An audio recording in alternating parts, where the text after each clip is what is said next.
hey, you guys.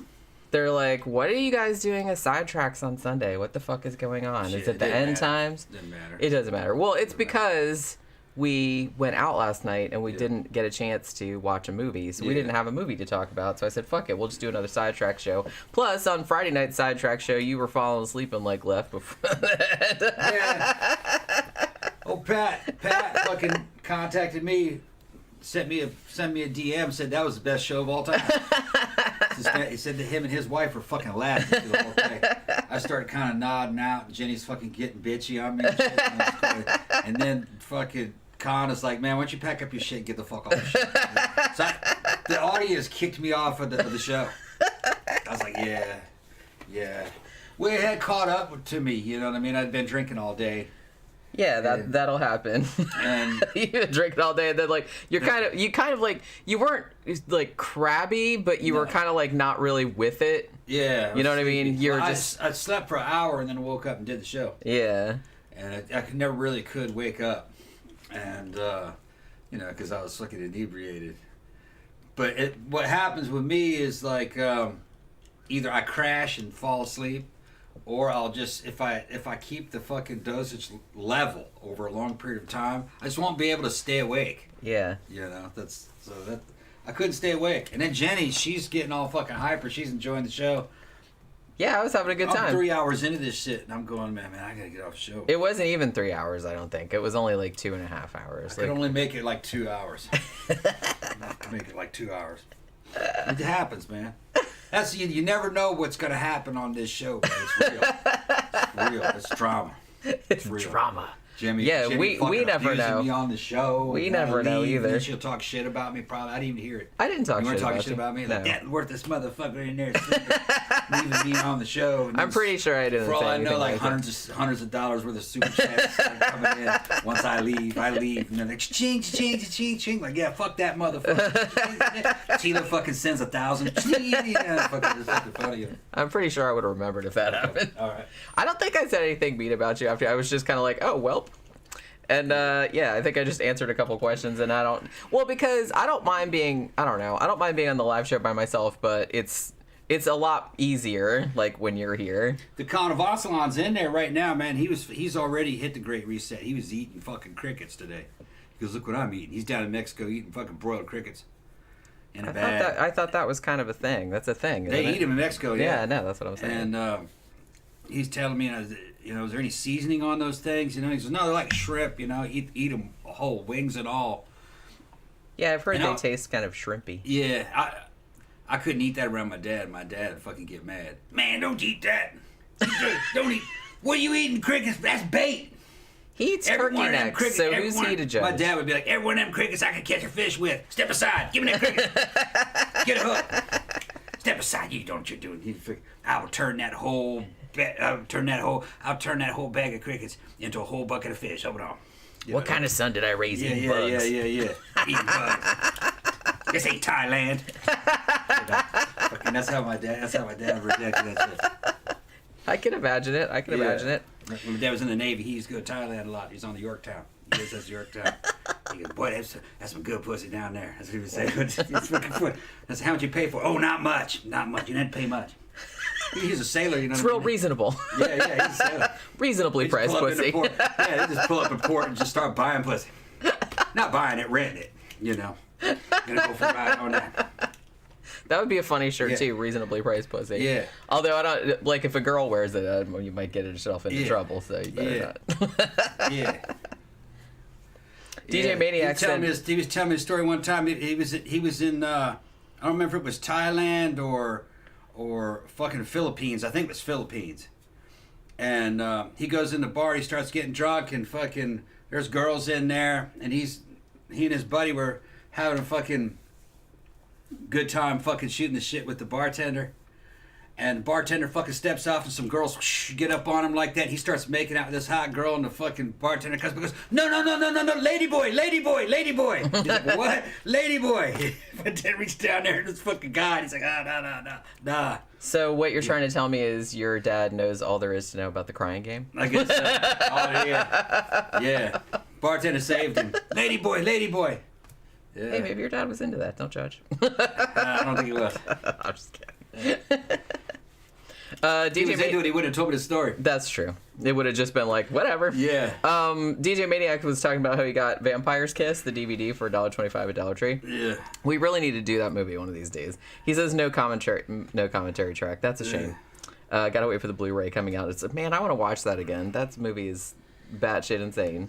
Nicolas Cage is batshit insane. Somebody was saying, somebody said they wanted me to see The Mummy. Yeah, the Brendan Fraser ones. I told you would like them. I don't have it. You would like them. There's just two, right? Isn't it just The Mummy and The Mummy Returns? Yeah. If somebody sends them to me on DVD or Blu-ray, I'll watch. Ooh, he's pimping for free shit. Yeah. You got to I'm pimping that shit out. What? Why would I like them? I don't know. It just seems like the kind of thing that you would like. Okay. It's kind of like it's like an adventure. It's kind of like, I'm trying to think of something like recent that it's. I never heard of them. Well, it's kind of like, it's Indiana Jonesy, but it's also like kind of funny too. Like they're really just entertaining. They're like just action adventure type movies. Okay, I never even heard of them. Yeah. What was I gonna say? Oh, speaking of old people, because you're talking about your dad. Can we talk about the lady at the restaurant yesterday? Yeah, that was good. Man, I was sitting there fucking. We went to Oyster Trough again yesterday for lunch. Trough. We were the first people in there pretty much. Yeah, we got there at like 11:30. Yeah, right when it opened. Right when it opened. And then all of a sudden, a whole bunch of other people showed up, and they were all old people. So we hit the old wave. All right. Well, see, old people always go early. That's why I'm always kind of like weirded out by going really. Like I like to go really early because it's not crowded. But I was like, it was crowded full of old people. Shit that old people do. Yeah. It's like, you know what I mean? They like the early bird specials and all that kind of crap. Yeah. Yeah, but they don't have that there. No, I know. But I'm just saying that old people like to go as soon as it opens and have meals early. Yeah. But we're old people too, I guess, because we did the exact same thing. Yeah. I'm looking at Jenny, and all of a sudden this couple comes in. And this dude's holding this woman back, and she's dragging him across the floor. And she's going, hello, hey, I love you. And I'm going, what? What the fuck is going on? And it looks like she was getting ready to fall over, and the dude's grabbing her like that. And she busts away and drags him across about 5 feet. And she grabs a hold of Jenny and starts kissing her on the side of the face, going, I love you, I love you. And I was what the fuck is going on? Well, because I'm looking at her like, do I know these people? Yeah, what the fuck? Who are you? And he pulls her away, and then they go to. She was like kissing me all over my face, and I was just like, "Who are you?" And then she goes, "I love her. I kissed her." I'm going, what the fuck? And realize that she's just fucking out of her mind with some kind of dementia. Yeah. She was just telling everybody that she loved everybody, and she looked normal. You wouldn't know. Just looking at her. She was with her husband, and there was one other old guy. They're trying to keep her at the table. Yeah, because she kept wanting to like run around and run around, and say hi to everybody. Yeah. And she's, I love you, I love you. Like every time the waitress walked by, I love you, darling. Yeah. It's funny. I love you too. Yeah.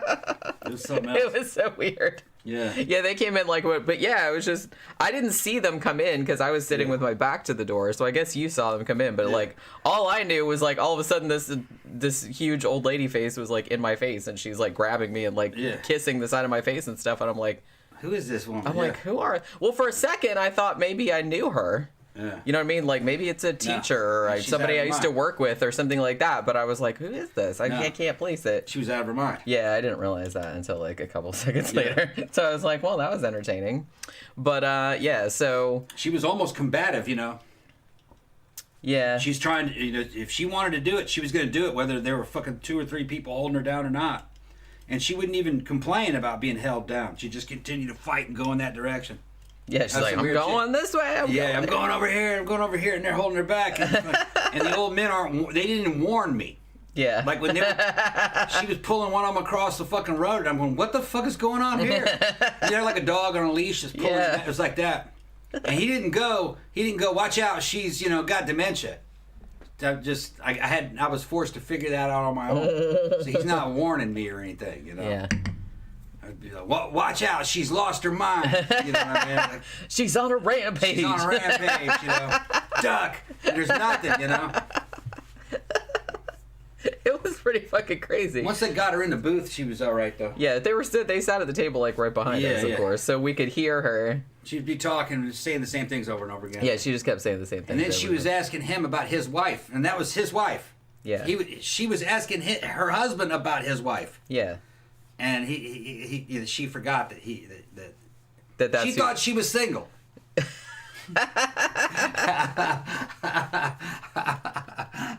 Yeah, it was pretty weird. Yeah, she thought she was a single woman. They did, yeah. They came in a little bit after us, but and the restaurant is short staffed, so they were pretty slow. Yeah. But they had a sign on the front that said, "Hey, we're short staffed," because they said the owner that was usually there, had to do something else, but then he came later. Yeah. And so they were like, so it's going to be a little while. They were warning everybody, but it's like they gave them their food first because I guess they wanted to get them out of there as quickly as possible. So that was like fine with me. Yeah, I had that whitefish dinner.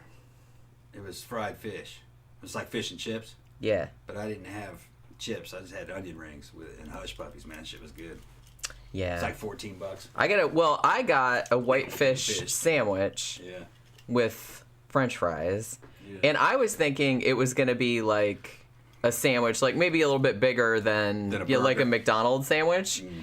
It comes there, and the piece of whitefish is literally this big. Yeah, almost a foot long. And it was like, and it's laying across this like hoagie roll, like toasted hoagie roll. I had to eat it with a knife and fork. I couldn't pick it up like a sandwich and eat it, but it was, and I also couldn't finish it. I had to bring half of it home and eat it later because it was just, I was like, I'm not complaining because it was delicious. I'm just saying I didn't expect it to be that big. The trough.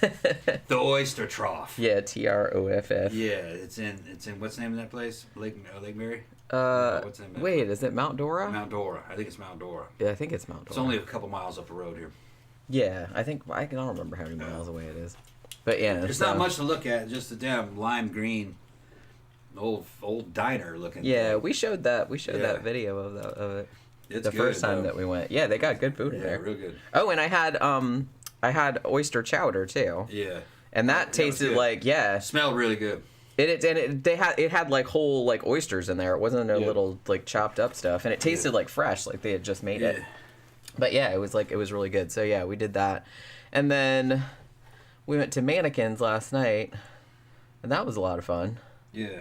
I mean, we'll see what they tried to do before. The sort of more goth industrial night is Friday night at Mannequins. Saturday night is the same DJ, but for a long time it was called What the Fuck Saturdays, where they would just basically play anything, like anything anybody asked for. So it's like if you want to play like the Bee Gees or something, like, you know, it's whatever, or metal or whatever. But since iBar/Barbarella is not downtown anymore, since they moved locations, so Mannequins is now trying to get the iBar Saturday night crowd. So the music is going more, which I'm happy about. The music is actually going more in a 80s new wave post-punk direction. So the music last night was outstanding. I think I danced to like I danced to like almost every song. Like he was playing like so much good shit.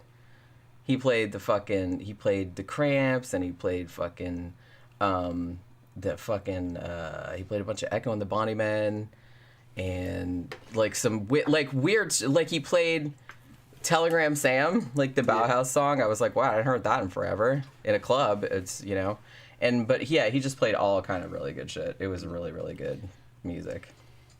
Yeah, fucking Hornets and the Conavats are in there talking. They're both talking about TJ. Fucking Hornets saying that fucking Gabe's busting his balls. He crosses the border to do work down there. He's an American that works in Tijuana, or goes there a lot. He lives right on the border, and fights with the border bums. One of them named is Gabe, and he fucking records it, puts it on his channel. You see, you just go over there and Gabe the border bum. Yeah, he's just a bum at the border, and he fights with him, and fucking it is hilarious.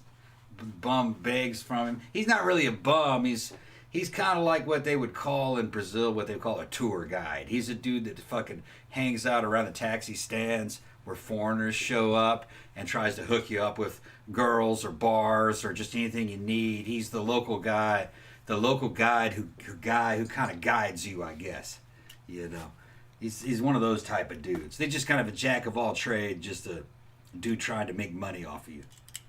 And then they're going there saying that a bunch of Ukrainian white girls are fucking being refugees and hopping the border right now. I didn't know about that. It's getting warm in here. Yeah, it is getting kind of warm.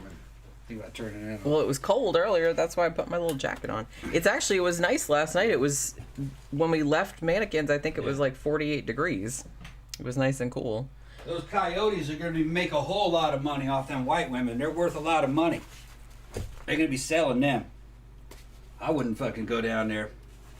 I'd have stayed in Ukraine. Noel says, Jenny, did you ever eat a traditional British breakfast when you were there? Yes, I did, many times. You know what? I have to say, one of the weirdest things pertaining to breakfast in the UK, and I know this isn't the traditional English or the full English or whatever, because I actually really do like that. It's not that different from ours. It's just a couple different things. But one of the weirdest things that I saw people eating for breakfast over there was like canned spaghetti on toast. Ah, terrible. And I was like, that's not even good for lunch. I mean, much less... I couldn't face eating that first thing in the morning. Or that, because a lot of them eat beans on toast, too. I mean, I guess it's not weird in other parts of the world, like, to eat that for breakfast, like, to eat beans for breakfast. But, I don't know. I guess, to an American, it's weird. Because we have a particular kind of breakfast food, and... That Con seems like says, yeah, there are a food. lot of Ukrainians here now. Okay. How much do they want for one? Why are you in the market? Yeah, I'll buy a couple of them. Yeah. Yeah. Oh, Pookie. I'll have them around here doing yard work and shit. What you doing, little? Pookie's got her, oh my goodness. I wish you could see her. She's got her mint toy. And she's just... And then, like, kicking it with her back feet and stuff. She loves that fucking thing. That one's getting kind of grubby. I have to get her... I have a new one on a card over there, but I'm not going to give it to her until that one's torn up. Yeah, you having fun? Con's saying that the Mexican dudes are buying them up. Yeah, baked beans on toast. Yeah. Yeah, I think beans on toast was more common, but I did see some people eating, like, spaghetti on toast, like canned spaghetti on toast, like fucking... Not even Chef Boyardee. It was kind of... I think it was Heinz. Because that's... We have Heinz over here, too, but that's like a... It's a big brand over there. Like, the beans and everything. No beans or jam, yeah. I don't know. I don't consider beans a breakfast food. No, that's something that came up out of desperation. Yeah. That's just because that's what they had in England. They were eating canned beans, no seasoning or anything. And what they're talking about is they're talking about those canned beans and the tomato sauce that's kind of like what we would call beanie weenie, but without the weenie. See? It's just beanie. Beanie weenie without the weenie. See? I know exactly what they're talking about. Bottom of the barrel. Yeah, that is what it is. Bottom of the barrel. Beanie weenie. It's just beanie. Bottom of the barrel. And then they're fucking pouring that on a plate and trying to eat that for breakfast. I fucking feel bad for them. Why would you put it over like toast and make your toast all soggy? Yeah, terrible idea. That's grody. That shit's only good for one thing, for making baked beans. What you do with that beanie, because you Cano know beanie. fucking weenie in it. Take Not that the weenie in it makes it better. No. It really doesn't. Doesn't really make it much better. Okay. What you do is you empty a couple of those cans in a big old glass bowl that's oven safe. You might want to put 4 cans in there, and put a couple big old heaping tablespoons of fucking dill relish or sweet relish. You can put that in there, and then like 2 tablespoons of yellow French's mustard. You know, put that in there. And then about a half a fucking cup, or between a half a cup to a cup of brown sugar in it. And then squeeze a little bit of ketchup in it. Maybe like a tablespoon or 2. And then stir it all together and bake it. And reduce it down till it becomes thick. When it comes out, it'll be real good. It'll be darker. It'll kind of have a sweetness to it. You won't taste the relish or the mustard or any of that really. It all just kinds of vanishes. It just kind of blends in together. You take that You scoop it out of the bowl, out of that big bowl, and you put it into a smaller bowl or a side, like it's a side dish, and put a dollop of sour cream on it. It's good. Yeah, that's what you do with that. Other than that, the other thing that you do with those cans of beans is you take that can of bean, you put it in your right hand, you throw that shit in the fucking garbage. I was just gonna say. Or throw it at someone you don't like. Yeah. Optionally. Yeah. You use that to throw it at the fucking riot police in the fucking riot. They're carrying that can. It's part of their trade craft. Because they can't fucking charge you for carrying a weapon if it's food. So yeah, like what? It's just a can of beanie weenies except without the weenies. Well, okay. I'm gonna start talking about fucking survival food and shit. Well, hang on. I wanted to because I wanted to say Tila is here. Tila's and here. Says you guys are doing a Sidetracks on Sunday. I'm like, yeah. It's just because we went out last night and we're not drunk right now. I promise. We may be hungover, but not drunk. And you missed it, Tila. And I got kicked off my own show Friday. Yeah. It's Friday. I got kicked off my own show. I didn't kick you off. The crowd kicked me off. The con kicked me off. See, so you can't blame that on me. I said, Tom, why don't you just go and leave the show? Yeah. Go to bed, old man. Yeah.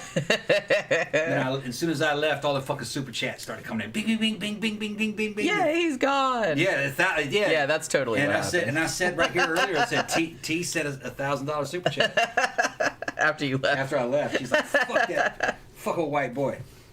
Tila said, you didn't get kicked off. I was there. You left, my bro. Yeah. I'm blaming them, though. I'm gonna blame them. He can't take responsibility for his own actions. It always has to be. Shit, he blames. He does. It's jokingly, but he blames me for pretty much everything. Yeah. So. That's how my mind works. Yeah. You did it, Jenny. I'm like, look, I wasn't even here. What are you talking about? It's genetic. So. Yeah. So now, I started doing that to Pookie. Every time something happens, the power goes out or something. Pookie, what did you do? Yeah. He's like, I don't know. I didn't do it. Okay, yeah. But, that's what we're doing. Because we went out last night, and so we didn't watch a movie. We didn't have a movie to talk about. And then Tila said, Jenny, you look pretty. Thank you. Last night I had a guy who wanted me to teach him how to dance. Yeah, that was fucking funny. He was trying to hit on me later, and then he was talking about how old he was, and I'm like, bro, how old are you? And he said 38. I was like, yeah. You don't know from old, bitch. Yeah. I'm way older than you. Good night though. I mean that club is popping off. We got there at 9:30 and it was already half full, and then it was just fucking packed. Yep. It was packed last night. Man, I went down to Publix today, and there's it's getting expensive, and it's getting expensive to buy food. All that shit's true, what they're saying. 18 eggs was $5. A couple months ago, man, it was $2. You could get a dozen eggs for $1 something here. Have you gone? Have they restocked at the Dollar General? Because I thought they were they're in not there. restocking hardly over there. That's I saw them restocking stuff other day, and then I saw not cookies. I saw well, not cookies. That's all that matters. I'm just looking at those cookies. No cookies, god damn it. Yeah. But yeah, I saw them restocking some stuff, and then when we were coming back from Oyster Trough, I saw a big Dollar General semi that was heading to the store, so I'm assuming they were bringing new shit. But I don't know. I haven't been there in a couple of days. So cheese is high. Eggs are high over there. The only thing that's still kind of low is their Wonder Bread is still $1 for a loaf. But the name brand stuff is $1.50, $1.60. No, and a lot of the selection is going away. A little pack of... I'm doing alternate stuff, a little pack of pepperoni. They wanted $5 for that. A thing of Jimmy Dean sausage. The little ones that are only that big. I think it was you could get 2 for $8. That's not a good price. Those things were $1.90. You know what I learned that is actually called a chub. The chub, yeah. I know it well. I deal with it on a daily basis. Well, I thought I was watching one of those video those extreme budget we're going shopping at Dollar Tree and making a week's worth of food for $10 or whatever. And one of them had said they bought one of those little Jimmy Dean sausage things, for $1, and they called it a chub, and I'm like, are they just calling it that like to be funny? Or but then I saw another unrelated video that also said that. I'm like, oh, I guess that's what they're called. I never knew that. Yeah. That sounds dirty. It's a chub of sausage. Yeah. Gas is still kind of reasonable here. It's not $6 a gallon like it is. We got some last night, but I didn't notice how much it was. It was, yeah, I didn't even look. Because we only put like $10 in it because Yeah, we don't. I $10. mean, we don't drive that much. No, we don't drive that much. But we put some in last night because we were going to Mannequins. Yeah, So. and my motorcycle gets real good. Both of my bikes get really good gas mileage, so I don't have to worry about it that much. If I really have to go somewhere, I can ride that. If it gets rough, but no, man, I'm starting to look at the damn local farms. We passed that local farmer again, and he's fucking selling chickens and eggs and dead rabbits. I got he's growing rabbits in there. He had all kinds of. I'm just gonna start getting a relationship with those dudes. Well, yeah, you should. So You I probably know get who they like are, and what they have, because I want to see how much a rabbit is. Rabbits grow quickly, and chickens you can. If the HOA allowed chickens, they don't allow chickens. But if this shit fucking starts getting real bad, people are gonna start asking to have chicken coops. I'll have some chickens. Are easy to take care of. They just let them out during the day. Fucking hawks get some of them, but they breed quickly. And every day you get a shit ton of eggs. You can't even keep up with the eggs. I used to take care of Dr. Matt's chickens. He must have had about 10 chickens. 10, 15 chickens. And it was almost 24 eggs. It seemed like to be about a dozen eggs a day. Yeah, because they were just like they were free range and Remember those wandering around chickens? like laying eggs Just all over the laying place. eggs. I couldn't find all the damn eggs. Yeah, Just you with had to. me. Yeah, you'd have to go like searching for them like a Yeah. fucking Easter egg hunt. Yeah, they're laying eggs. they're laying eggs inside the fucking horse feeders. Yeah. I gotta move it down, hey, out of the way, and eggs in there. And then the chickens want to fight. No. My babies. Yeah, they're trying to sit on the egg, and you're like, get the fuck on. No, my egg. Fucking funny, man. They had one feeder I didn't know about. It was in an empty stall, and I couldn't see it because it was covered by some shit. Those chickens were sneaking in there and laying eggs on that same feeder. That whole feeder had about 24 eggs in it, with a chicken sitting on top, trying to hatch them all. Them things have been in there forever, you know what I mean? Just trying to fucking. She was dreaming. She didn't make enough to eat the fucking. Look at all the babies. Yeah, look at all these eggs. Shit was fucking funny. So I didn't know what to do with those eggs. I had to throw all those eggs out. But I'd collect probably about a dozen eggs a day. Huh? You were there. Yeah. But at least, and that was At only, least. and that was Just the ones you found. That was only ones I found. And real quick, in the barn, he had a refrigerator sitting in there, and I was stacking them eggs up in there every day, and you'd have like fucking. He must have had 3 cases of eggs. You couldn't eat them all. You couldn't use that many eggs. You'd have to sell them. Yeah. Just free eggs. I fed them.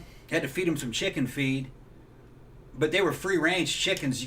They would have survived even without that feed. They were just eating bugs and eating all kinds of shit. Yeah, it was just a big piece of property. a big piece of property. Very rural. So Not they as just, big as this one. No, but they just like wandered around Yeah. everywhere.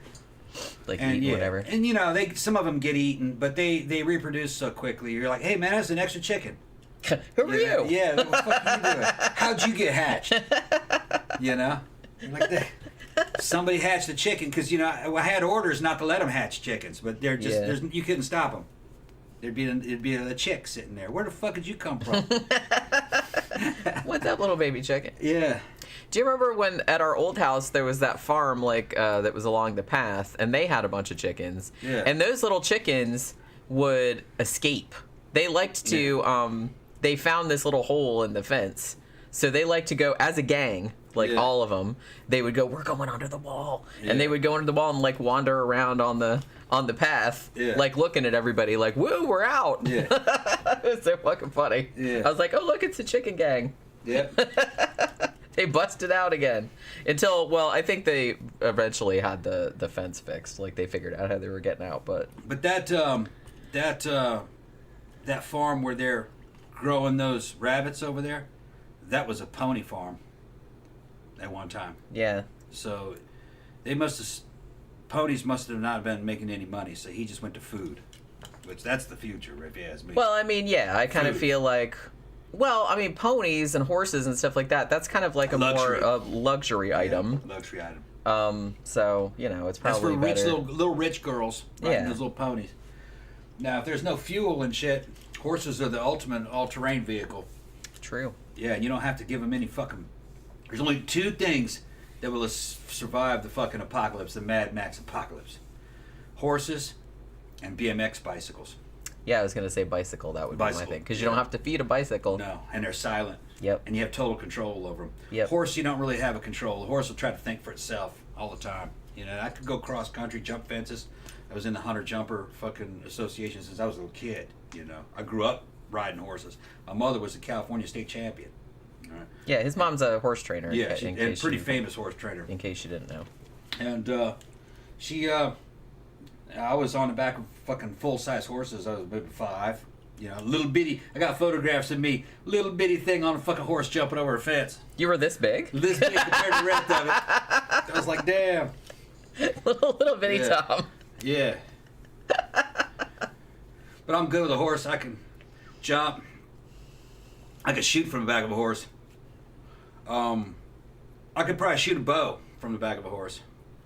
You know, I'm a good archer too. But guns be no problem. AR-15. You just have to have a horse that's used to the sound of fucking rifle shots, which you can get them used to it. You just put them next to a range, and over time they just get used to it. And then you start shooting next to them, and then the next fucking phase, you get on top of them, and start shooting. As long as they know nothing happens to them, they're okay with it. Yeah. Tila says everyone should visit these farms now. Fruit picking, getting your eggs, honey, Yeah. etc. Yeah, The one that you pick up the road. Yeah, they have peaches and strawberries, Yeah. and there's a blueberry farm up there too. Did you see Yeah. that one? I No, saw I that see one. that one. I saw that one yesterday. I'm sure they have other things too, but yeah, it's a blueberry farm. Yeah. And most of the places have hives, so they Yeah. have honey, and most of them have eggs, because most of them keep chickens, because like you said, chickens are pretty inexpensive to keep. These supply chain disruptions are not by accident. All right, they're being used as a tool and a weapon against us, a weapon of control. But I looked into it. It's what is being. We do not live in the world. The people that are thinking or trying to do this. This is like some Bertrand Russell fucking shit where, you know, from 100 years ago, of like, well, we can get rid of these people and take over.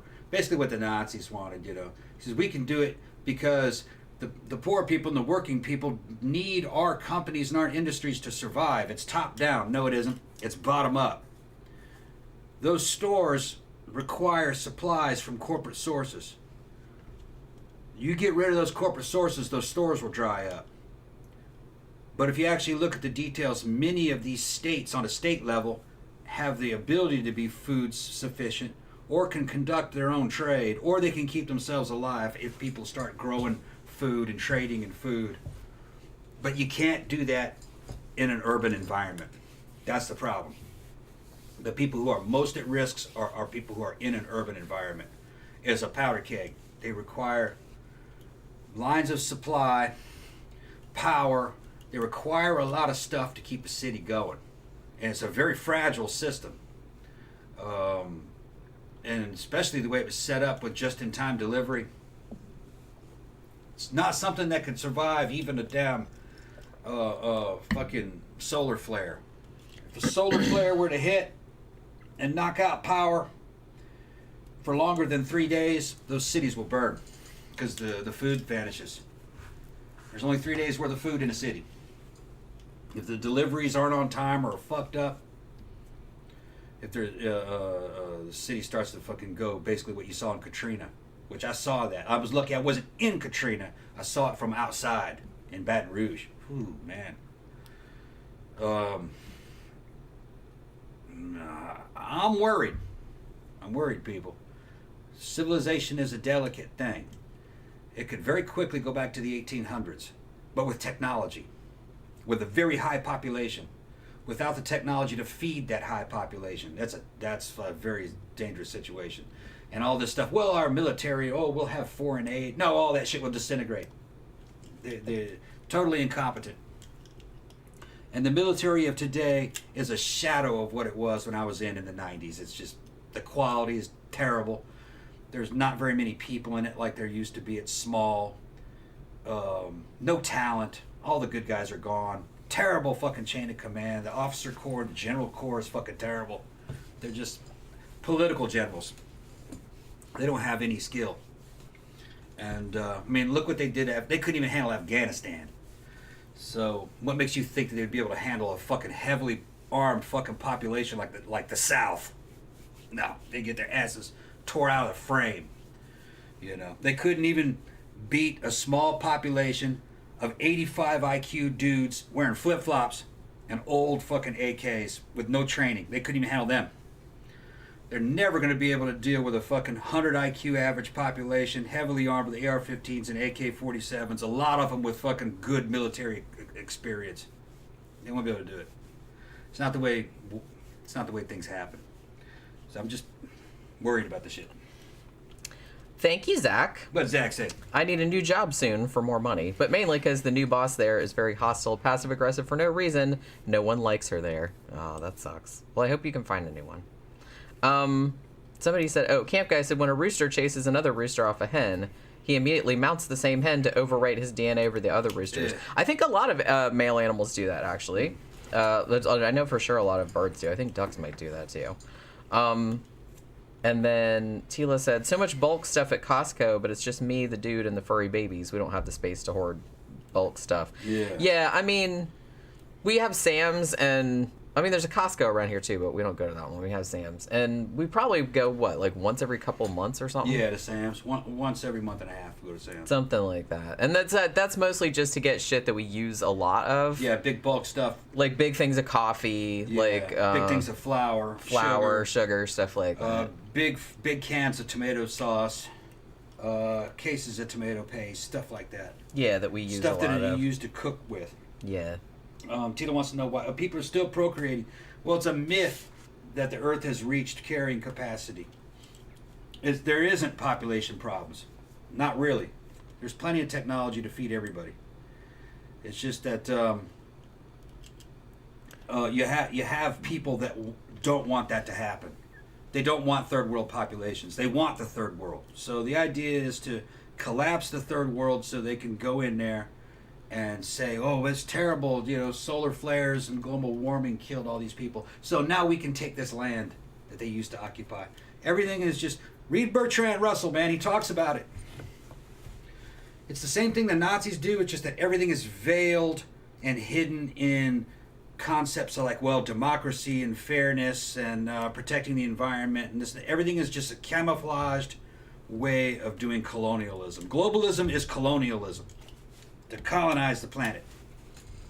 And it's our oligarchs doing it from a concealed position with your minds being clouded with ideas that aren't true. They're just words that they can use on you so you feel better about what it is they're making you to do. But no, it's just about it's the same thing they've been doing since the 1800s. Tammy says, I grow stuff in flower pots. You would be surprised what you can harvest from a small area. Lots of YouTube gardening channels. We've started growing some broccoli, and you actually made a pizza today with broccoli on it. It was really good. Grow bags. Yeah. So we were growing a little bit of stuff. Using mulch and then black cow, and spray insecticides, and you kind of have to stock up on that stuff. Here's the thing: a disaster if shit got real disastrous, you cannot hoard a lifetime's worth of food. You just can't. There's not enough space for it. Because you might live 20 or 30 years. If some kind of catastrophic occurrence happened, if it's not resolved within 3 or 4 years, it's not going to be resolved. I think most of the problems would be resolved within about a year or so. So you kind of want to be in a position where you could survive for about a year or so. All right. And there's ways of doing that. But like I said, in an urban environment, that's very difficult. Because crime starts spiking. It starts to go kind of like Katrina. You can't stay, but you can't leave either. You won't have the money or the resources to leave. And then there'd be nowhere for you to go. Because you'd have to fight your way into new positions. And if it was catastrophic at a national level, a lot of towns would be locked down. They wouldn't let outsiders in. It'd go back to kind of like the 1800s. You'd have local elected sheriffs and stuff. doing roadblocks, checking IDs to see if you lived in that area. If you didn't, they'd turn you around. If you didn't turn around, they'd kill you on the spot. It would not be the same world you're used to. This is already happening in some places in this area. You know, parts of Mexico are like that. You can't drive down certain roads without a truck fucking pulling up on you and dudes pointing guns at you saying, "Where are you going? Where are you going?" And it's some cartel or something that doesn't want you going down that road, at least not on that day. You're going to start seeing things like that. And it's because nature abhors a vacuum. The poorer the government gets, the less credibility it has, the less ability for it to get anything done. So that vacuum is filled by professionals and volunteers who are local. So there'll be local cops, but other people might call them local militias, which would be the same thing. It's just that they're being raised locally. They'd have uniforms, but they'd probably be kind of trained quickly in an emergency type situation. And they might be under the command of a local mayor or something. And in that area, he's got the powers given to him by the governor to basically do whatever he wants, because it'd be an emergency. And then everybody has their own idea what an emergency is, you know. But it's not going good, man. Just telling you people. This isn't going good. Thank you again, Zach. Here's a fun question. Worst boss story. Yeah. Oh, I know what mine is. That's that fucking jackhole that I worked for at that one. Yeah. That dude, he didn't do anything really to me personally, because like I said, I think he was afraid of me. But, for some reason. But he was, had some drug problems, and he managed the place. It belonged to his parents. Like, his parents owned it and, like, let him manage it, because I think they were trying to get him to, like, get his shit together. And so he would basically come in and he would take money out of the cash register and then go, you know, do whatever with it, buy drugs, I guess. And he would leave so little money in there that the woman that worked the front counter, like, a lot of times she didn't have enough money, like, to make change for people, like, if they needed change. So there was that. And also he went into these, like, really crazy, like, rages, you know what I mean? It's, like, really hard to explain, but yeah, he was, like, not all there. Yeah, Camp Guy says Costco is good for dry goods, peanut butter, coffee, birdseed, cooking oil. Yeah, we get stuff like that there, like coffee, creamer, cat litter, garbage bags, that kind of shit. You know what I mean? Yeah. Canned stuff. Now, based on what you guys are talking about, the people who are at the greatest risk of having bad things happen to them in a time like this are the people who are already in the greatest risks. You're talking about people who are, you know, addicted to drugs, high crime areas, people who depend on EBT cards, single mothers, people who depend upon government to eat and to function. Because if that vanishes, they immediately go hungry. They immediately start fighting each other for food. Just like Katrina. And if that were to happen at a national level, there's no telling what would happen. Some states, Florida, if that happened to Florida, Florida is in good enough condition to where they could probably pick up the slack, where people would still be taken care of. You know, if people who are really not mentally sound, I think they'd be all right in this state. But in other states, there may not be enough money or enough infrastructure to make that happen. It would all depend on where you are. It'd all be a local problems. And each place would have its own set of problems. A lot of it based upon geography and what the population's like in that area. The worst would be New England, probably, because it's just so densely populated. A bunch of these little cities all close to each other, and it's so heavily invested in office jobs, basically, and banking, you know.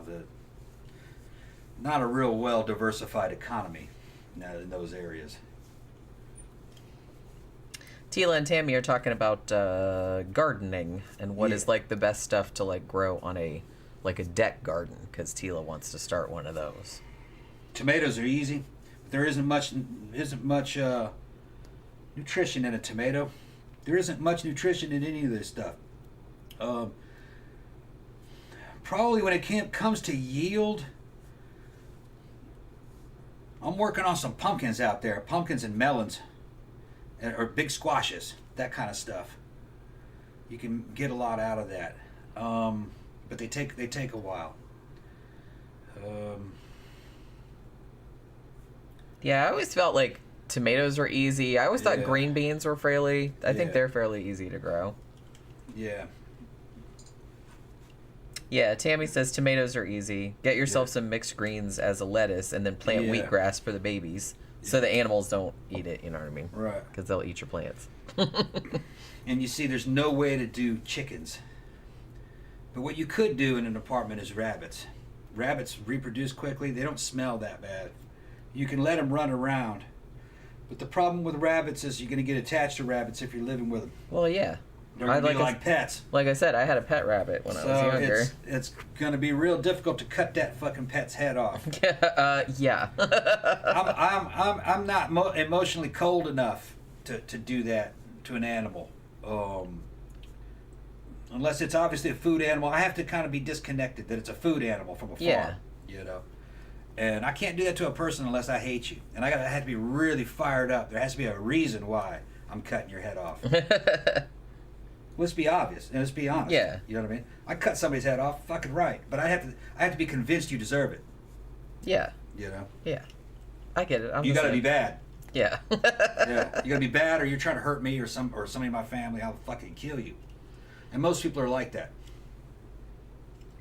Most functional people are like that. Yeah, like I don't. They say they're not, but you put them under pressure and they start fighting back. I'll fucking kill you. Yeah, you know, most healthy people will. That's just the survival instincts, protective instincts. Yeah, Tila said I can't raise rabbits. No way.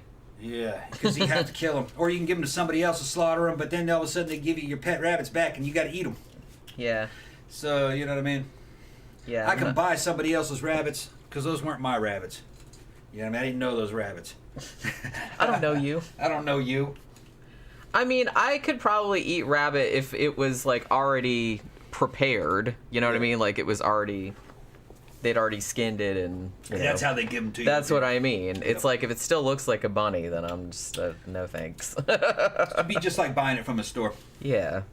But for a while, I don't know. I remember when I was growing up, you could buy rabbit in grocery stores sometimes. Like they would have just like a few packages of it. I haven't seen it for a while though. Not like I look, but I've got no problem killing chickens, as long as it's fast.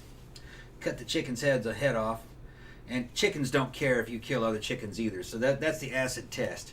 You could grab a chicken out of a fucking pack of chickens and cut the chicken's head off straight in front of all the other chickens, and they go right back to eating like it never even happened. They won't even run from you. They just don't. It's just not. There's just not enough brain power there for some reason. I think there may have been. It's just that they've been raised in captivity for so long that was selected for over and over again in a population. That chickens are tolerant of you cutting other chickens' heads off. That doesn't seem to bother them. maybe they're just kind of like, nah, I didn't like that chicken They're anyway. like, Fuck that better guy. him than me. Where's the feed? Yeah, that's probably exactly what it is. Yeah. The leg, I didn't like her. Well, that's the weird thing about pigs. Pigs have a fucking pretty good intelligence. But a domestic pig, you can grab the mama out and kill her in front of the other ones and start cooking her, and those pigs will ask for some meat. That's fucked up. Yeah. It's not a normal intelligence if Pigs you are ask me. psychopaths. Yeah, give me some of that. It smells good. So there's... I like it does, but dude, that's your mom. Yeah, so... Some people go, well, they're more smarter than a dog. I don't know. I don't think they are. Well, it might be. In I some think they ways are, they but I are. think there's different types of intelligence. Right. If a dog saw you do that to another dog, that dog would be whining and whimpering the whole time. No. You know. Yeah, they'd be flipping They out. know what happened. Yeah. But for some reason, domestic pigs don't seem to be bothered about it, and I think they just kind of selected through selective breeding that the ones that are being bred for food have genetically passed that test of being able to tolerate. So in other words, they're psychos. They're like psychos. That's what I said. Yeah. They have some kind of psychopathic gene. We're like, yeah, fuck her. She tastes good though. Yeah. My mom's delicious. Yeah. Um, It's weird. Kaylon Higgins says, what does rabbit taste like? Or deer? Kind of like rabbit. Kind of tastes a little bit like chicken, but the texture is a little bit more like beef or pork. Okay, the texture is a little bit different, but it in general, the closest thing to it is chicken. Chicken. And I know that's very cliche to say. It tastes like chicken, but it kind of Well, does. the sizes of the pieces are the leg quarter is similar to a chicken leg quarter. The shape of it, and the texture and the taste is similar. It's like chicken, but instead, you know how chicken is kind of like a juicy meat, almost kind of like snake, which you don't know what that is, but it's kind of a juicy, soft, flaky meat, almost kind of like fish. Rabbit isn't like that. It's got a texture a little bit more like very tender pork or very tender beef, kind of like veal, kind of like that. The texture, the taste is good. What'd she ask? What was the other one? Deer. Deer, venison.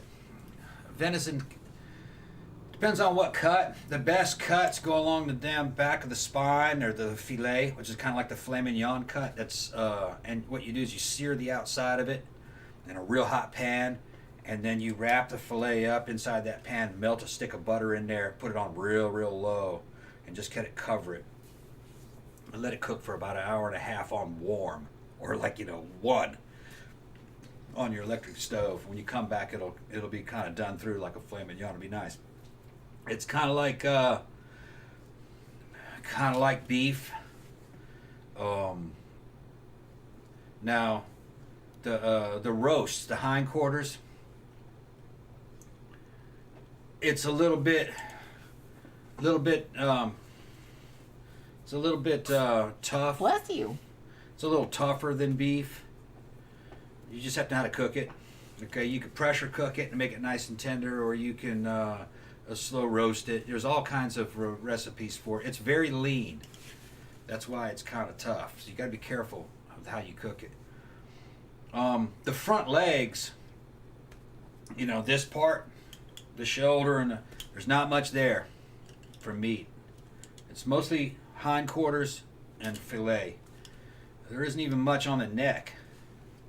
There's really, the ribs don't have much. So it doesn't yield a whole lot of meat. They're only, fucking 100 something pounds, maybe 100 pounds.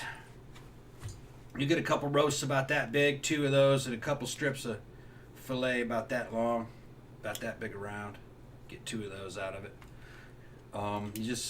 But there's a skill to dealing with deer that you can learn from. Just watch The Predator. You have to know how to field dress. Get the guts out of it, make it easier to carry. Murder Hornet says, I know goat tastes nasty. Although, you know what? I've had goat curry. Goat curry's good. Which is actually very good. But see, goats are also super cute. Yeah, goats are intelligent, man. They're more intelligent than a dog. They're a trip. They got their own little personalities and shit. They're funny. They're clowns. They are, yeah. Goats are fucking super clownish. It's gamey. So goat is best with, or tends to be gamey. Goat's best with things that are like Indian type dishes where there's a lot of spice in it. Yeah, because I've had goat curry on several occasions, and it was actually really, really good. Yeah, it's kind of like lamb. Yeah, I like lamb a lot too. Yeah. But yeah, lamb can also tend toward gaminess if you don't prepare it correctly. But if it's done right, like I said, a lot of times in Indian food applications, like Memories of India has that lamb korma that is out of this fucking world. It's so fucking good. Tila says, the most gamey thing I've eaten was rattlesnake at the Gilroy Garlic Festival. It was gross. It wasn't done right. Ran over to the garlic ice cream after eating that. The garlic ice cream, yeah, I heard about that. Good. And then they're talking about fishing. Yeah, and Tila says, I prefer fish and seafood to regular meat. I generally do too, honestly. Good rattlesnake is real close to like bluegill or perch or whitefish. It's light and flaky. It shouldn't have a gamey flavor to it. I don't know what they did. It was just good with salt and lemon. Fry it in butter, salt and lemon. Then Tila says, I'd like to grow some portobello mushrooms. If you throw those on a grill and put between buns, add some cheese in it, stuff, it tastes just as good as a burger. Yeah, I really do like a portobello burger. That's really nice. Like those grilled portobello mushrooms on The problem burger with bun. growing vegetables is that vegetables do not have much protein. Protein is the life-giving sustenance. You need protein.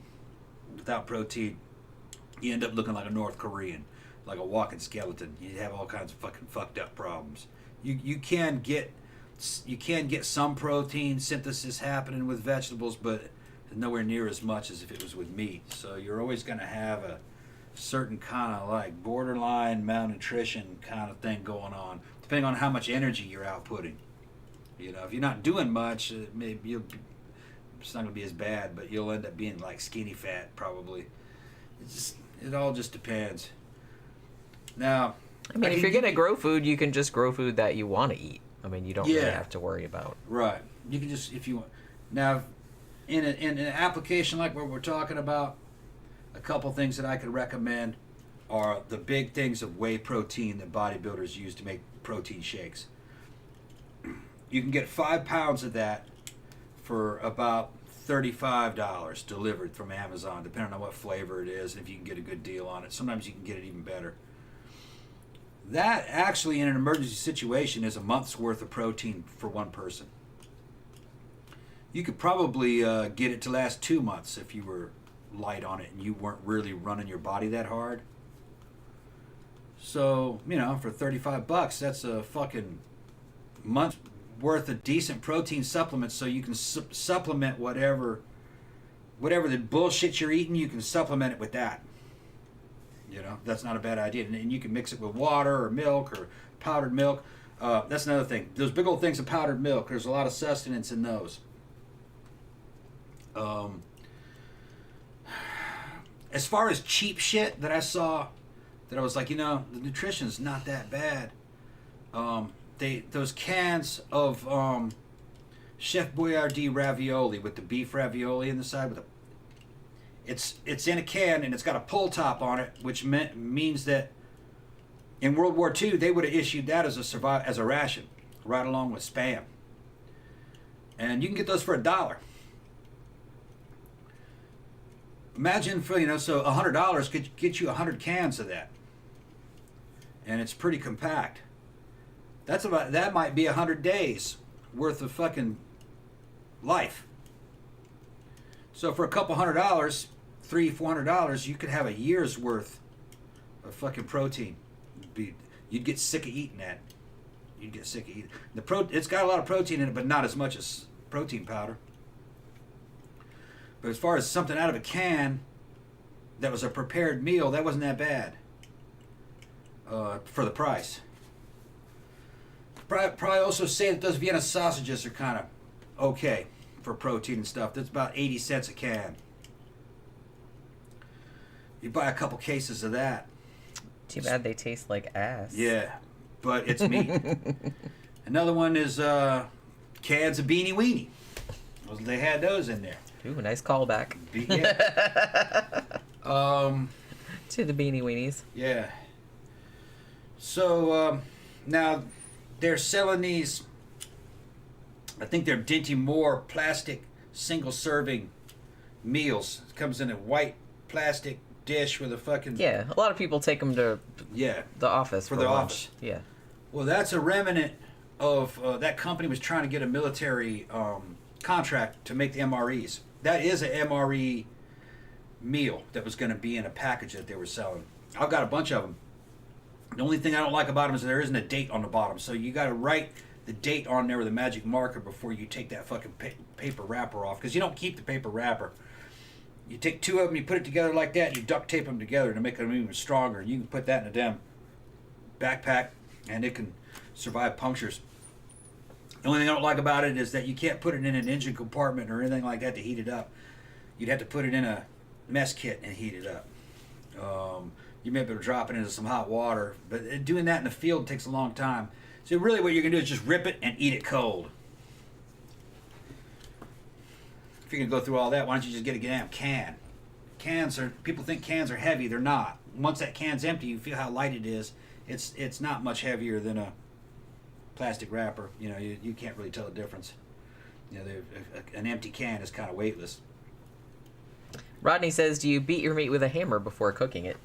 That sounded kind of He's dirty. talking about. He's talking about doing that to venison, probably. We used to do it to some pizzas of it. You could hit it with a fucking meat tenderizer and then roll it through a little bit of egg wash and then bread it with flour and cook it or fry it and make what do you call them? Chicken fried steak. Yeah. And then you put country gravy on it, which you make out of butter, cream or milk, and then flour and salt and pepper. Pour that over it. White country gravy, real good. And what you do is you just take a bowl of rice and you put your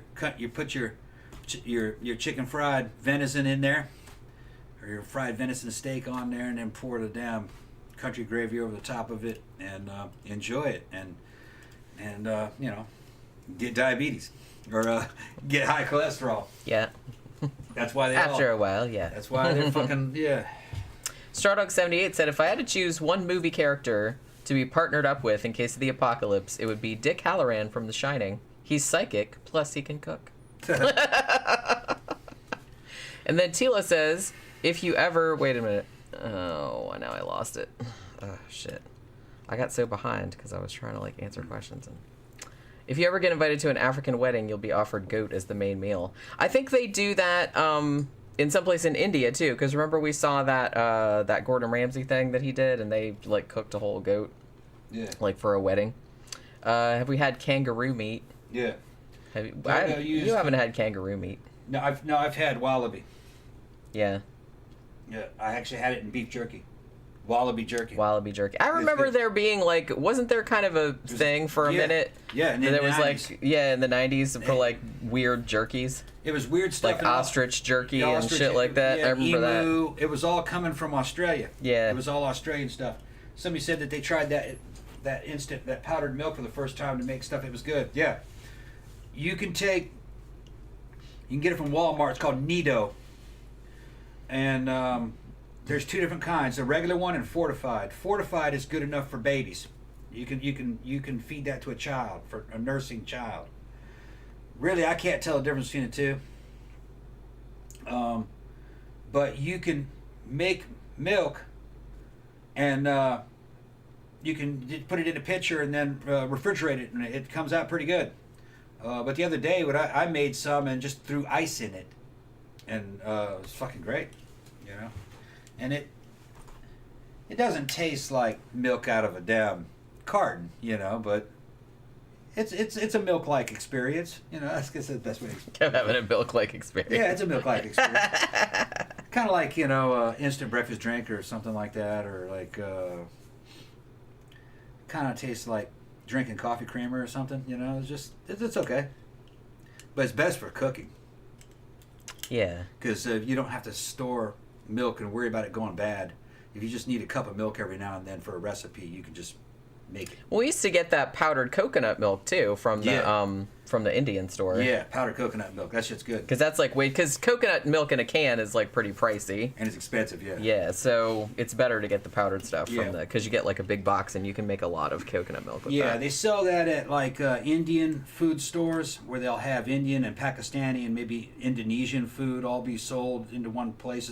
They're usually called like House of Spices or That's Land what of ours is Spice or some shit House like of that. Spices. That's the And- one we usually go to. Yeah, and you go in there and then you'll find all different kinds of rices and rice from, you know, Indonesia and India. And now they have some stuff in there, man, that's almost like an MRE too. Metal bags, like an MRE bag, but they'd be like sag paneer or fucking chicken tikka. And the price was reasonable. And it'll last forever. And it's because a lot of Indian homes, you know, India's a big country and the average person's poor. They don't have refrigeration. So snack meals have to be something like an MRE. And they just fucking cut it and open it and heat it up. Maybe they have a microwave, maybe they don't. But it's a good little ration. Protein was good from when I looked at them too. The nutrition was good. And they'd also have, which I have some of these, because they were selling some of them at Publix. I have them. Bags of pre-made Indian rice, a couple different flavors of that, and then Indian, usually vegetarian curries. Got about 4 or 5 different versions of those. I think I paid like $3 for each one of them. That's when I was making my own MREs. And I tried them. They're good, real good. There's no meat in them, though. So you'd have to supplement it with protein powder. Gotta have protein. Stardog78 said, someone should do an experiment on YouTube. I ate nothing but beef ravioli, Vienna sausage, and Spam for a year. It'd be better than starving. Well, your nutrition would be pretty that's good. pretty much true of anything. Right. I'd like to try to see you live off of pasta, nothing but pasta and crackers and fucking cans of corn. Yeah, no, you'd be fucked up after about a year. You have to have protein in there. Here's another one that I found. If you guys ever heard goober grape, it's a fucking, it's a jar of peanut butter and jelly in the same jar. It's in stripes. Well, the goober grape one is real good. It's made by Smuckers. It comes in a glass jar. So you can't carry anything like that fucking backpacking or survival or anything. It's got to be plastic. Well, the generic version of it tastes exactly the same. They have that here at Dollar General store. For $1.60, it's a jar twice that size that has the peanut butter and the jelly in the same jar. Yeah, that would be pretty decent nutrition for and calories. Now your bread, you can't really pack bread. We tried it in the Army. So we packed crackers. But the crackers have to be in a can. So it's hard to find that. Maybe you could throw round crackers in a damn tennis ball can and stack them. But that would be kind of impractical. I think what would be better is to take flour tortillas in a Ziploc bag when they come in and just roll them up and pack that into a pack. And you could eat peanut butter and jelly on that, on a flour tortilla. And look, that sounds crazy when you're fucking starving, marching all day, especially if it's fucking cold or super hot, laying up in that hooch that you make, that little poncho hooch, just getting nestled up inside your damn sleeping bag, just eating something like that, man. You think you're in a fucking 5-star hotel. You will think that you're in a 5-star hotel. Your standards lower very quickly when you're living in the field. At least they did for me. 3 or 4 days into your first field exercise when I was a kid, fucking being poured on and rained on, because they fucking choose the rainy season. They choose the worst possible weather conditions to test the troops in, because they got to make sure everybody can drive, and the trucks and the fucking supply lines can all fucking handle the punishment of fucking extra cold weather and shit. So it's not just you out in the field being tested, it's also the support networks being tested. So they pick the worst possible conditions all the time. And you're just so miserable after 3 or 4 days just to not move and to get into a sleeping bag for a few hours, man. You think you're in a heavenly cloud of love. Oh, damn, this feels good. Yeah. Well, yeah, I mean, anything's like that. If you spend any length of time doing something really, really unpleasant, then something just as simple as like taking your shoes off or something like that is like, oh my god, it's the best thing ever. Yeah, and then you hear the rain hit the top of the poncho hooch. You say, what's a poncho hooch? You take an army poncho, and it's camouflage poncho, and you fucking tie it's got a hood on it. You put your head through. Well, you take that, you tie it closed. On the outside of the poncho, it's got snaps and it's got metal rings. You take 5 bungee cords. You put 1 bungee cord in each corner, and you stretch it between trees so it gets tight. You take the 5th one and you wrap it around where your little fucking hoodie comes out. You wrap it around there and you pull that up and you hang that from a branch. So you make like a little pyramid out of your poncho. You make it 3 feet off the ground, and you climb underneath there, and you throw down your little mat and put your sleeping bag in there. And now you have your e-tool too, which is a little collapsible shovel. And you start digging to level it. And then you want to make the dirt higher, so where your sleeping mat's going to be, it's got to be higher than everything else. So when it rains, the water goes around your sleeping bag, not into your sleeping bag. So there's all kinds of shit you got to know. I would fucking live in like a 4-star hotel. I can make a 4-star hotel within about a half hour if you give me a five bungee cords, a poncho, and a knee tool, and a sleeping bag, and what we call a pussy pad. Which you got to be a pussy to fucking sleep on that thing. That's the roll out mat. I got a good one. I got my shit good. When I ever do my own channel, maybe I'll make a video and I'll put it up on this channel of how to fucking pack a ruck, how to live in the field, everything you need, and what to get and what not to get, and what the use for everything is. That would be about 10 hours of material. It'd probably be about fucking 5 videos. Well, there you go. Yeah. Maybe I ought to do it. We'll put it up on this channel. Kalen Higgins says, Tom, have you ever slow roasted something over a fire like rotisserie style? If so, do you have any tips? Over an open fire, no.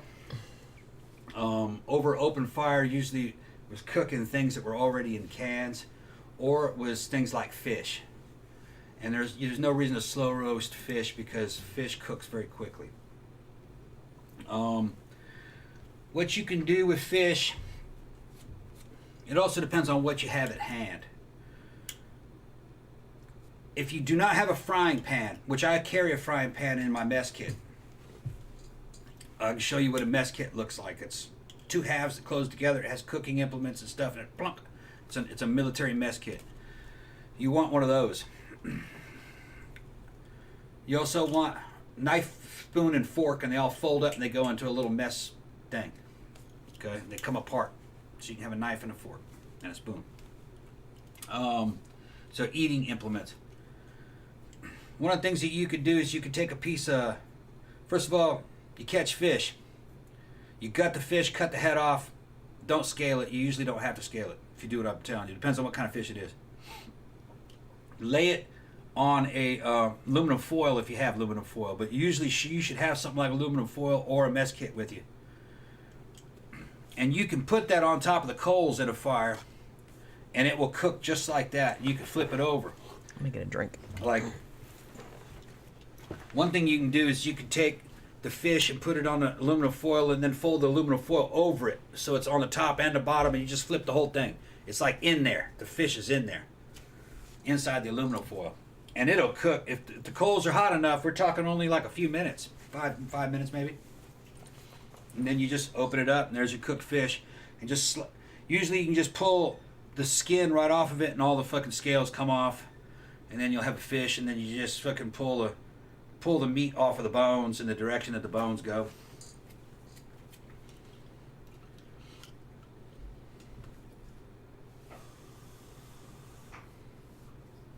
There's all different ways to cook in the field, though.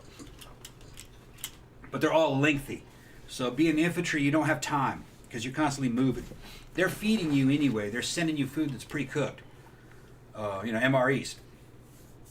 But when you're camping, which you grew up doing that in Mississippi, it's a different deal. You have time to do things like cook fish. And if you're going to be out there for months and months and months, you're living out there. So you're also living off the land, going where the fish are good. The easiest thing to do is catch fish. It's the easiest. And not rod and reel's one way, but the most efficient way is trot line.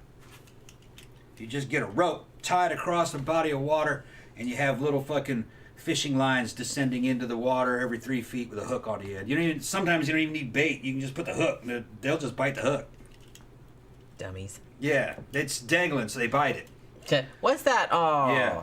If it's something small and you're not going to eat it, you can kill that like a fish and cut it up into pieces.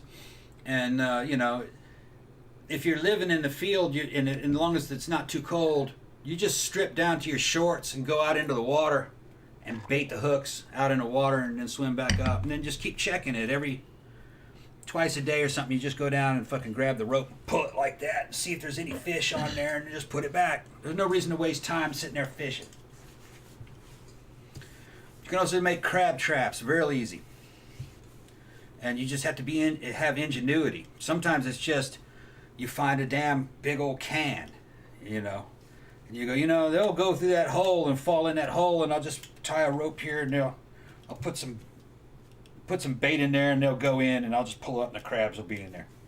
It doesn't have to fold up. There's a bunch of different ways to do it. You can go on YouTube and see, primitive cultures do it all the time.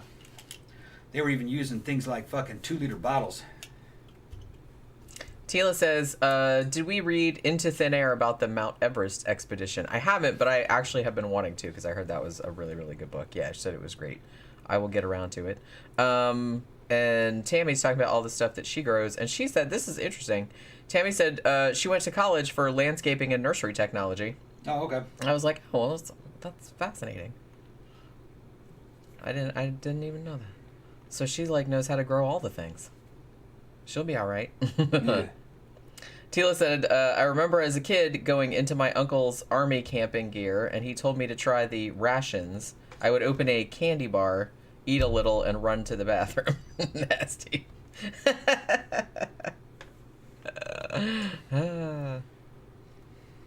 It's I don't know.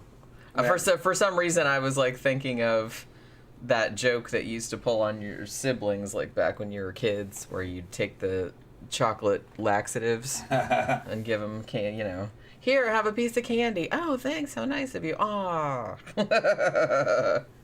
Do they even make like laxatives that look like chocolate bars anymore? I don't even know. Just because so many people got that fucking prank pulled on them. I don't know. I'm not up on what laxatives are available.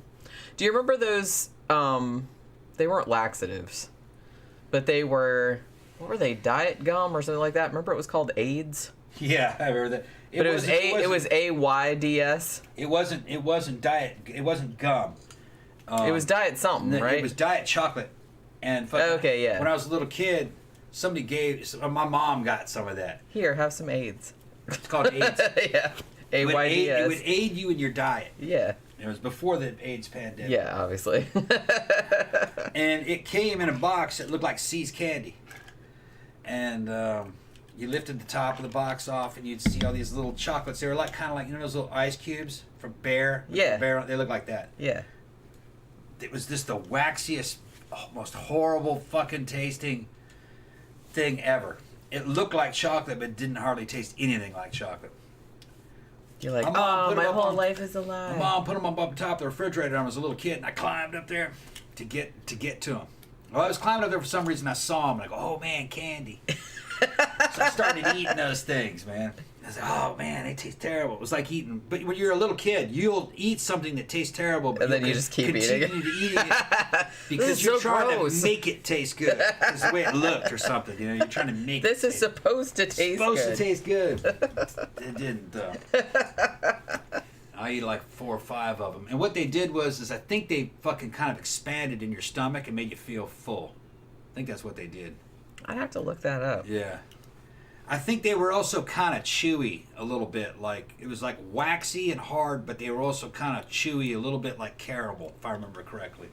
But the texture was just terrible. Yeah, Camp Guy said you ate an AIDS bar before a meal, and it was supposed to suppress your appetite so you wouldn't eat as much. Yeah. So yeah, maybe it did kind of like blow up and blow up a little bit. expand in your stomach or something like that. Yeah. Which there's other things that would do that too. I don't know why the fucking. Yeah, Tammy said my mom tells the story of my oldest brother getting into the X-Lax when he was just a toddler, pooped for days. And Barry said, as a kid, I tried like different Milk-Bone dog biscuits. I did that too. Well, I mean, I knew that they were dog biscuits, but they were so cute. They looked like little bones, and I was just kind of like, I was curious. They didn't smell too good, but I was like, maybe it tastes like a cookie. It didn't taste like a cookie. So it was like Slim Fast back in the early thousands. Yeah, well, Slim Fast, I kind of feel like Slim Fast... that was more like a meal replacement, though, right? I kind of felt like... Wasn't Slim Fast the one that said shake for breakfast, shake for lunch, and then have a normal dinner? Because it was supposed to just have, like, all your nutrients and not have that many calories. So I thought it was more like I thought it was supposed to be like a meal replacement rather than something that you, like, that would, make your appetite go away or something like that. Yeah, meal substitute. Do they still make that? Do they still make Slim Fast? I haven't seen it, but it's not like I've looked, so I don't really know. John Gora says, I remember the bouillon cubes that were wrapped kind of like chocolates as a kid. Yeah, I remember that too. And I don't know why I just thought of this, but you guys remember sucrettes that were like, what were they, cough drops or something or like cough medicine, and they came like in a tin that kind of looked like an Altoids tin. Now that I'm thinking about it, and then inside they were like wrapped in red foil, and I used to think that red foil was like the shit. I thought that was so pretty. It's like I always kind of liked to go. I was a weird child. I kind of liked a lot of different like packaging. Like if I thought packaging was particularly cool or particularly pretty, even if I didn't like the actual thing. Like, I didn't need a sucrete. I just like to go in there and, like, look at it because I thought the red foil was pretty. It was just kind of like that, oh, shit, what was that stuff? It just like that Underwood deviled ham. And it came, like, in the can, but the can was, like, wrapped in paper.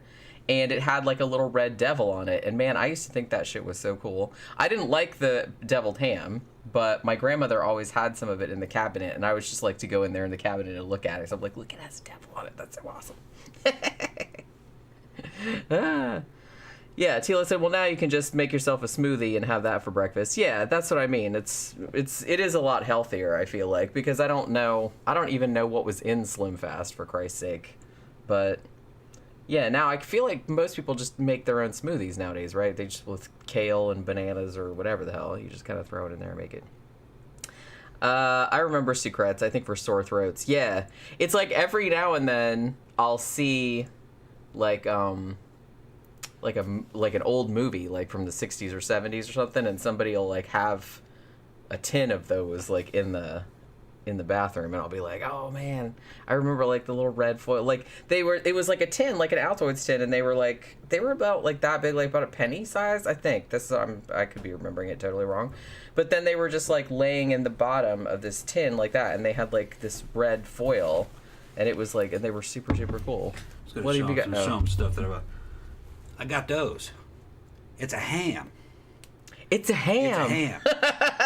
That was only $3. Yes, it is. That was like only $3.20. I bought them all.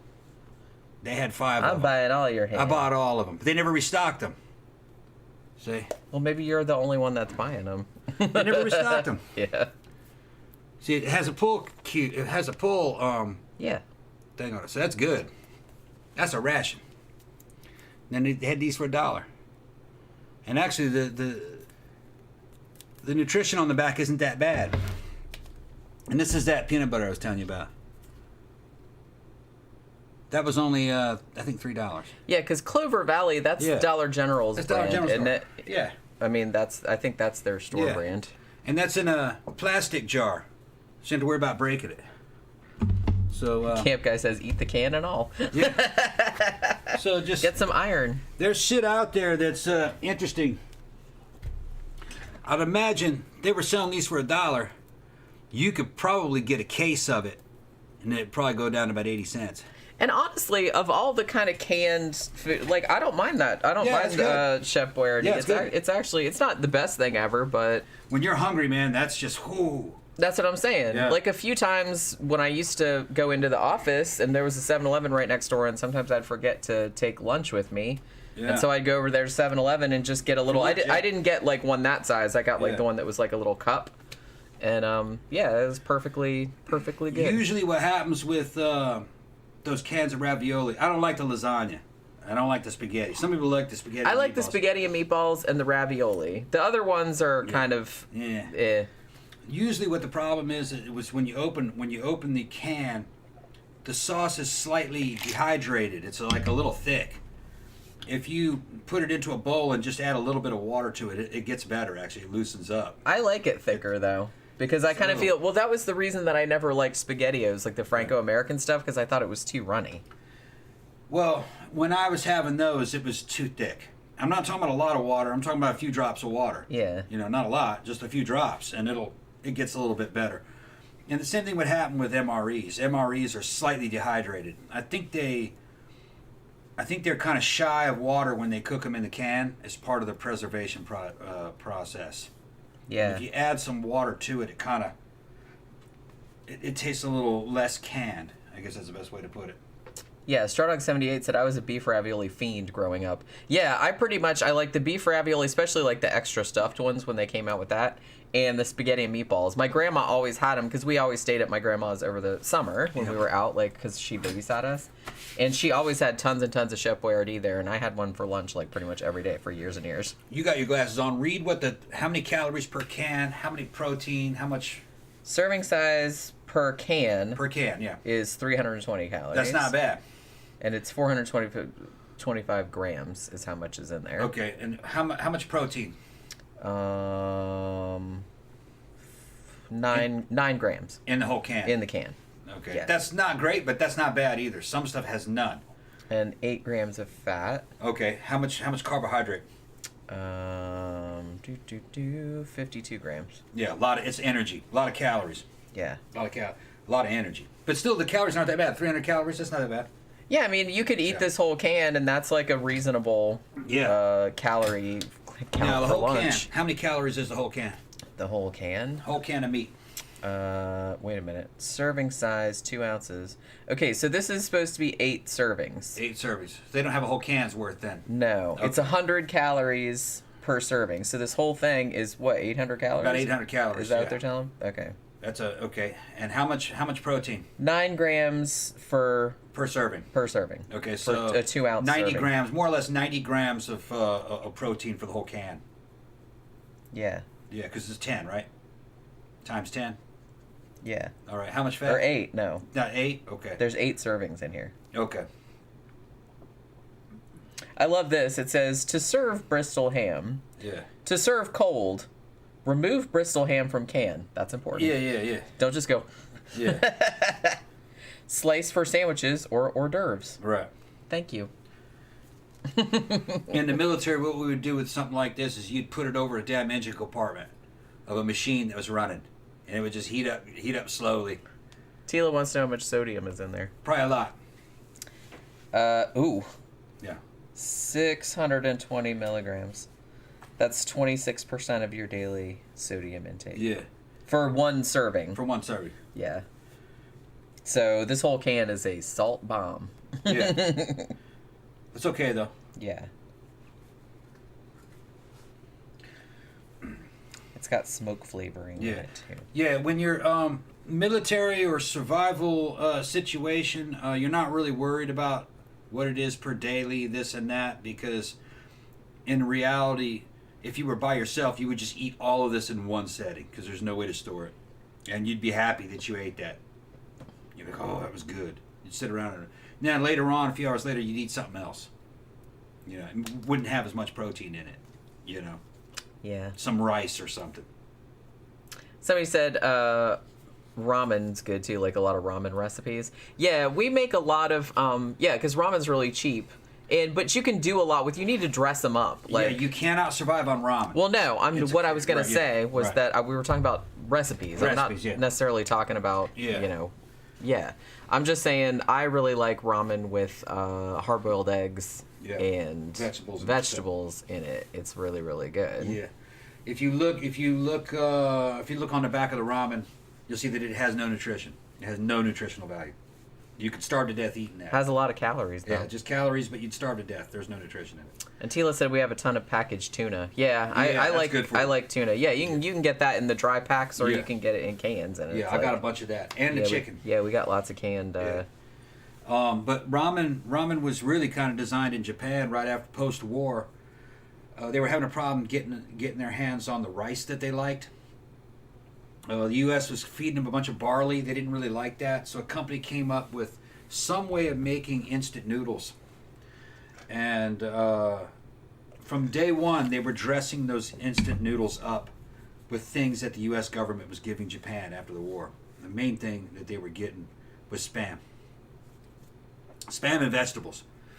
So ramen was never designed to be eaten on its own. It just came with a flavor packet and everything. It was a futuristic food of its time. I mean, when I was broke, Yeah. like sometimes for lunch I would just eat it like, with the flavor packet, like just eat it as a soup. But it's much better if you tart it up. with eggs and stuff. We took it to the field in Korea. But we just kind of ate it as a soup, and we threw stuff from the MRE. We threw MRE stuff in it. It's good with thinly sliced pork in it as well, because we've had it like that also. But my favorite thing to put in is hard-boiled eggs. Yeah. And like any kind of veggies and stuff.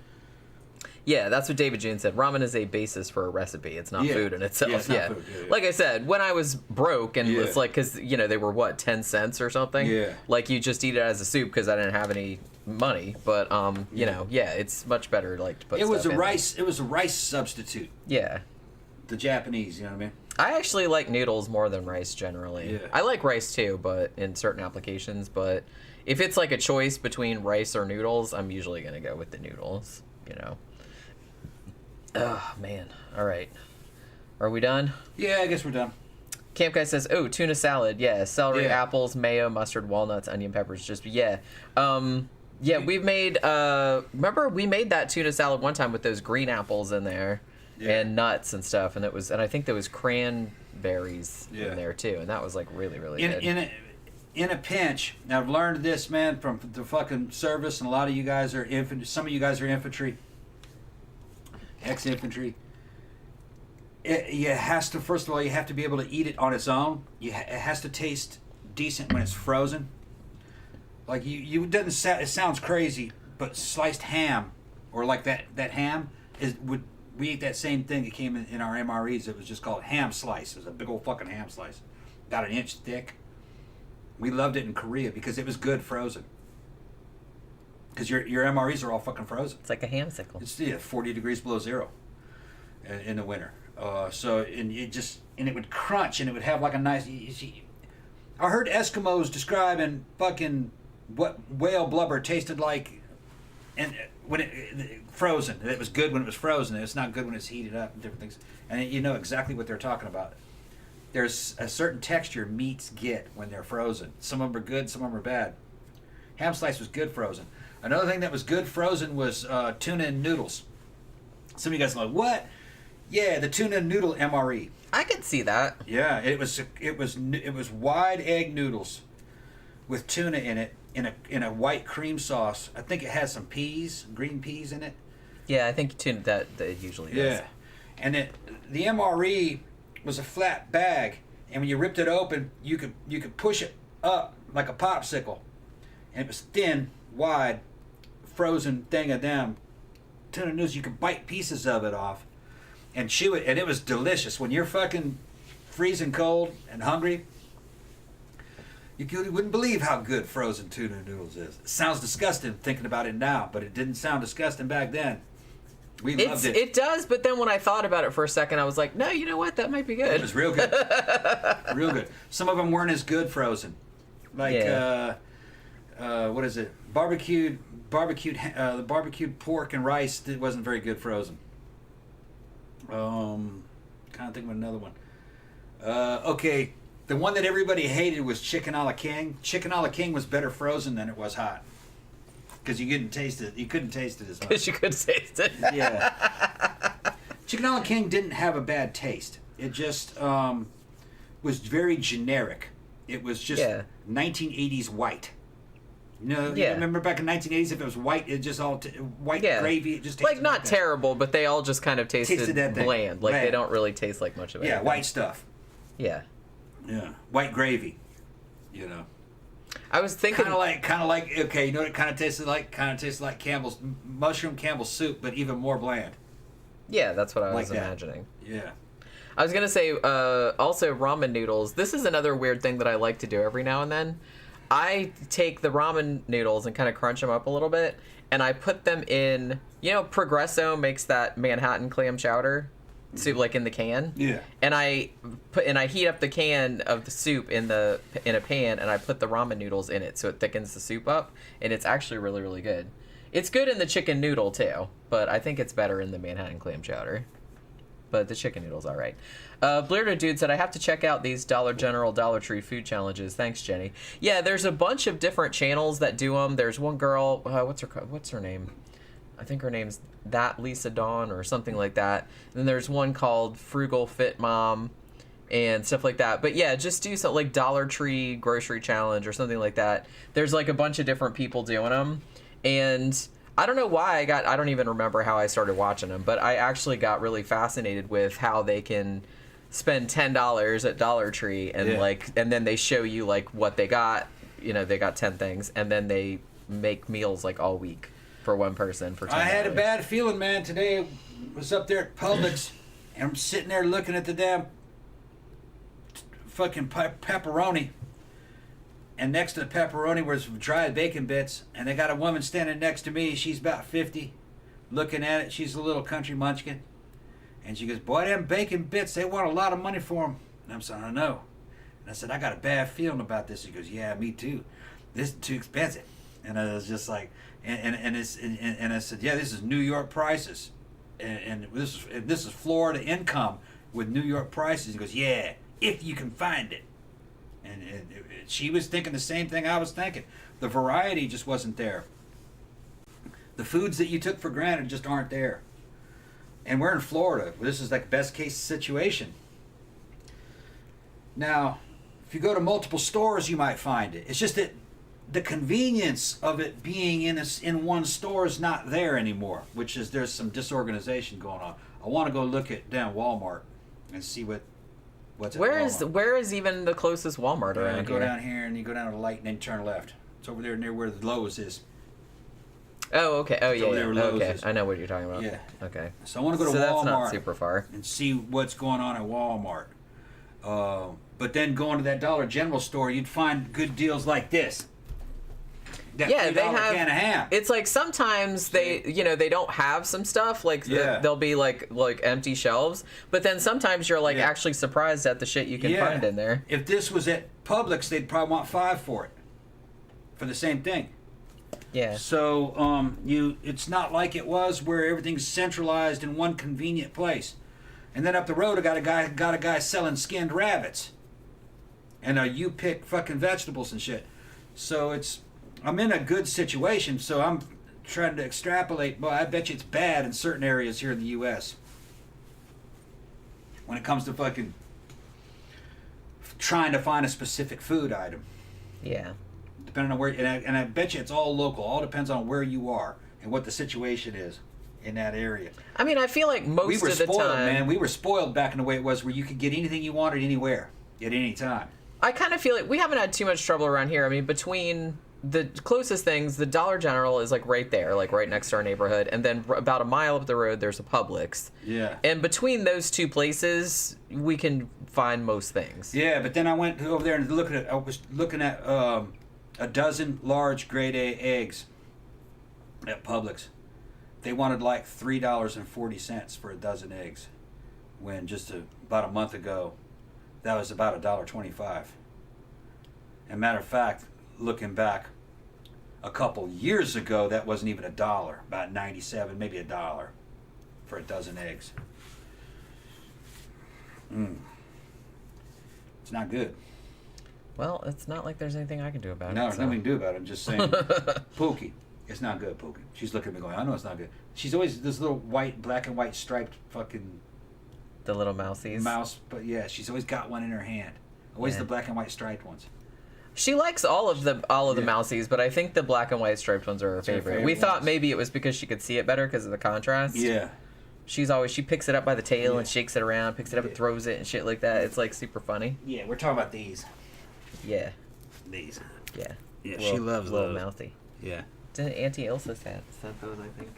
Like all in the Yeah. thing. Well, now I'm getting cold again. Okay. I can't. Just because I got the fan on. I know.